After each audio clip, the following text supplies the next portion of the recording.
Spotify ទៅមើល Spotify គាត់ rap freestyle ទាំងអស់គ្នា Spotify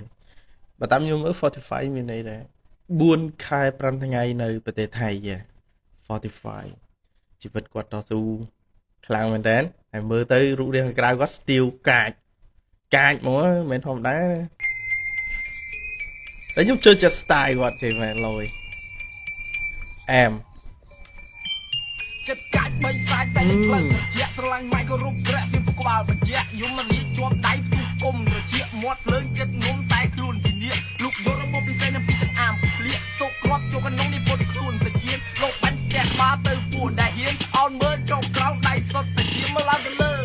តោះពួនអ្នកលេងគេចាប់គេចងរៀបកិច្ចដល់ឯងជីវិតទៅផ្លូវដើរសត្រឹមជាផ្សែងចាក់ស្រាក៏លេងផងមើលមកផាគេមានពួនលេងចិត្តក្មេងសង្វាក់ស៊ីលើកដៃឡើងលើទៅលើកឲ្យខ្ពស់ទាំងពីរមិនសៅសជួយទៅមកគួរក្បាលកវីផ្លូវមួយឃើញតាមគួរព្រឹត្តទៅពីរយេ fuck you nigga